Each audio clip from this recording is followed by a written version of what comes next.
Time now for your forewarned weather with Nate Larson. All right, let's continue on with the Earth Day fun, shall we? Yeah. You've got some fun facts. Yeah, It's been around for quite a while. Did we talk about over 50 years now? 1970s when it started. So we had a chance to improve this beautiful Earth that we live on. People have been doing it for a while. Over 190 countries, let's show you the graphic, take part in this. And this year's theme is our power, our planet. So it's focused on renewable energy, kind of the big shift I think a lot of us are going towards, hopefully. Solar power, wind power, all those things that could be regenerated efficiently. Black Desert Sky Camera showing off some of the blue skies in southern Utah. Talked about gorgeous conditions at Black Desert Resort. Boy, grab a tea time. A little warm into the afternoon. Be sure to have your sunscreen as well with all the blue skies, the UV rays that we're seeing as temperatures are in the mid-80s today. Price also looking stunning. Hardly a cloud in the sky. Just get some of those jet contrails. Otherwise, we're looking at Utah Lake. Beautiful conditions there as well. So the lake's very cold. Check the water temperature for Utah Lake. Of course, it's still very early in spring and we're getting cold runoff from our mountain areas. 33 degrees is the temperature at Utah Lake. So yeah, maybe you're not hopping in it just yet, but you can certainly grab a canoe or a kayak and ride on top of it. Temperatures right now to look from Enzyme Peak. Beautiful conditions as well. We are going to see increasing cloud cover throughout the afternoon and evening. Temperatures right now right around 60. Our usual high is in the low 60s this time of year. Moab's at 71, 66 in Cedar City. Brigham is also at 61 degrees, so pretty comfortable as you head outside. And we're going to be a little bit above average thanks to the southwest flow that's taking over across northern Utah as we continue to see a series of storm systems move in from the west. So what we're seeing now is this shift to southwest flow because there is a slow-moving storm. As it does move closer, it stalls out essentially, and it's going to keep Utah, if you keep your eye on the Beehive State, into that southwest flow.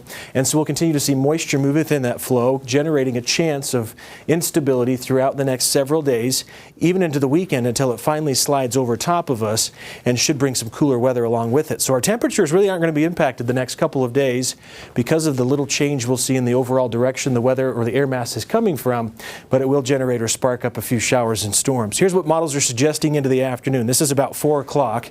We have a risk or a chance of a few isolated, if not scattered, showers across some of central Utah. Air mass is pretty dry right now, so I think we'll get gusty winds, if anything, especially as some of these storms flare up over some of the higher terrain.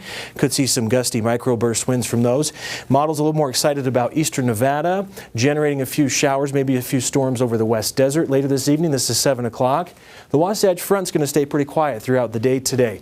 Later this evening, though, I think after about 8, 9 o'clock, we could start to see some of those gusty winds from surrounding showers, maybe a thunderstorm, and improving moisture or increasing moisture overnight into Wednesday.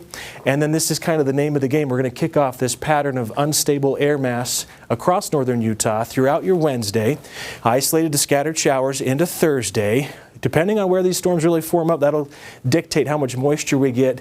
The general spread is pretty limited as far as how much moisture these storms are going to put down. So the main impacts will be some gusty winds and some minor accumulations as far as rainfall, maybe a few hundredths of an inch. A wetter storm system on tap for the weekend, though, as that core of the low pressure system finally moves inland. So slight chances to isolated moisture for the next couple of days. And then Friday, Saturday, things kind of taper off a little bit. We dry out a little more, a break in some of the shower activity, but then it increases Sunday into Monday for next week. So mentioned some of the lighter accumulation amounts. The global models for the next week still just showing a few hundredths of an inch, or if not a tenth of an inch in some areas, but we could get localized higher amounts depending on if a shower or storm moves directly over top of your neighborhood. So St. George, 84 today, breezy winds, sunny and 85 on Wednesday. We start to slide towards the end of the week to about 80 degrees, still above average. Usually we're in the mid-70s this time of year. Closer to normal highs on Saturday, windy. 70 on Sunday, and then 72 Monday next week. As far as threat of moisture goes for St. George, it's pretty limited over the next 7 days, but northern Utah, different story, of course. Low 70s today, tomorrow, upper 60s on Thursday, isolated showers.